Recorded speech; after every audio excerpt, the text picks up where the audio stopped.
Pak. Kenapa? Suaranya dikerasin aja Pak. Suaranya kerasin, Pak. Pak buka aja maskernya Pak. Maskernya buka aja, Pak, nggak apa-apa. Oh, pakai aja. Baik teman-teman, terima kasih. Jadi saya dari kantor Mu'annas Alaidit and Associate telah ditunjuk oleh Ade Armando dan keluarga untuk menjadi kuasa hukumnya terkait dengan kasus pengeroyokan yang terjadi di depan gedung DPR saat demonstrasi. Nah, perlu saya sampaikan bahwa kemarin itu kedatangan Ade Armando ke gedung DPR untuk mendukung mahasiswa yang sedang demonstrasi menolak wacana 3 periode. Jadi perlu disampaikan juga ke masyarakat bahwa kedatangan Ade Armando yang selama ini beredar, ada yang bilang untuk untuk provokasi atau apa gitu. Tidak ada. Kedatangan Ade Armando ke gedung DPR murni untuk mendukung mahasiswa. Itu yang paling utama. Nah, kemudian Ade Armando saat di gedung DPR sempat diwawancara oleh beberapa wartawan. Ya, kemudian videonya juga sudah viral. Saat diwawancara itu ada beberapa ibu-ibu yang coba provokasi. Karena situasi sudah tidak kondusif, Ade Armando sempat ingin keluar dari kerumunan. Nah, pada saat ingin keluar dari kerumunan itulah terjadi pemukulan yang dilakukan oleh beberapa orang.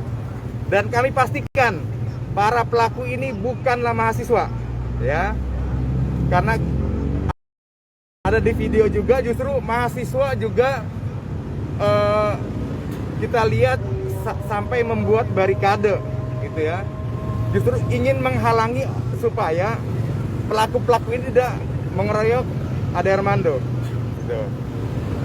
Nah, untuk kasus hukumnya sendiri, tadi malam ada 4 orang saksi yang sudah diperiksa di Polda Metro Jaya, dan kabarnya juga sudah ada 2 pelaku yang ditangkap dan 4 itu masih dicari dengan status DPO. Ya, itu intinya. Pak, ini kan terkait kedatangan Ade Armando ke demo tersebut, apakah terdapat undangan dari sekelompok pihak untuk memberikan orasi, mungkin dari BMSI-nya, bentuk dukungannya seperti apa? Bentuk gini, Ade Armando itu kan sekarang menjadi berbuat organisasi ya. Jadi itu tidak ada undangan, itu hanya murni panggilan hati aja, karena beliau juga menolak wacana 3 periode. Mahasiswa juga memang sedang ada kegiatan untuk demo ya, jadi sepemahaman lah dengan mahasiswa sehingga mau memberikan dukungan. Pak Ade sendiri sudah diminta keterangan, Pak Ade sendiri sudah diminta keterangan oleh penyidik. Kondisinya Pak Ade masih di rumah sakit dari hari pertama. Kemarin memang ada beberapa dari penyidik datang ke rumah sakit untuk wawancara lah. Hasilnya apa Pak? Hasil yang ketika ditanyai ke Pak Ade itu apa saja yang ditanyakan? Yang dipertanyakan adalah seputar fakta.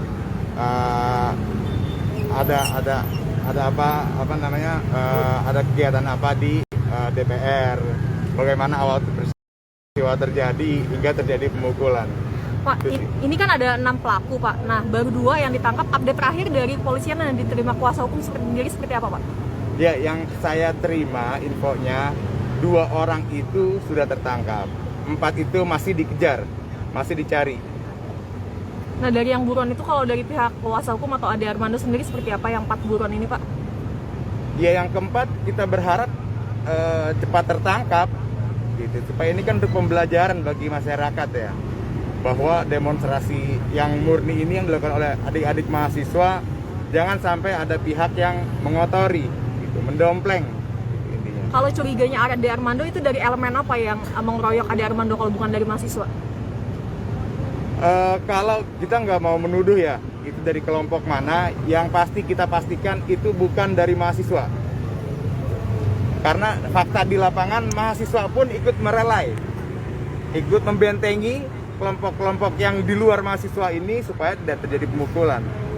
Dari kuasa hukum sendiri menilai ada beberapa Pak pelakunya Pak? 6 itu apakah dari polisi cukup Apakah Pak? 6 cukup atau yang provokator juga harus Info masuk? dari kepolisian yang teridentifikasi ada 6 dan sangat mungkin akan ada penambahan nanti. Pak, ini kan ada sejumlah ibu-ibu yang masuk dalam video memprovokasi seperti itu. Nah, kalau dari pihak kuasa hukum sendiri gimana tanggapannya dari itu? Kan tidak diproses seperti itu hukumnya atau gimana? Nah itu tadi, yang pasti polisi sudah punya data, ya, sudah punya bukti. Bagaimana nanti perkembangannya, siapakah yang menjadi tersangka berikutnya, kita serahkan semua kepada kepolisian. Oke, kalau terkait yang di foto viral itu Pak, seorang pria yang menandai merah Ade Armando itu seperti apa? Ya, gini, informasi lengkap itu ada di kepolisian. Artinya siapakah yang berpotensi lagi menjadi tersangka, itu kita serahkan semuanya kepada kepolisian. Kalau dari pihak kuasa hukum ada dugaan orang dalang di balik pengeroyokan ini? Ini kalau kita mereka-reka orang itu dari kelompok mana, kita serahkan semua kepada proses hukum lah. Gitu. Yang pasti siapapun dia, ketika ada bukti bahwa dia melakukan tindak pidana, pengeroyokan, kekerasan, ya harus ditindak. Intinya seperti itu. Tapi dari teman-teman Bang Ade kemarin kan banyak di sosial media bilang ini dari kelompok intoleran. Intoleran itu siapa aja Bang maksudnya Bang? Ya itu opini ya. Iya. Kita di sini fokus pada permasalahan hukumnya, yaitu ada tindak pidana, dia melakukan kekerasan, siapapun dia, siapapun di balik itu, ada kelompok mana, intinya proses hukum ini harus tetap berjalan. Bang, kan ada anggapan bahwa Bang Ade itu Terima kasih sudah nonton. Jangan lupa like, subscribe, dan share ya.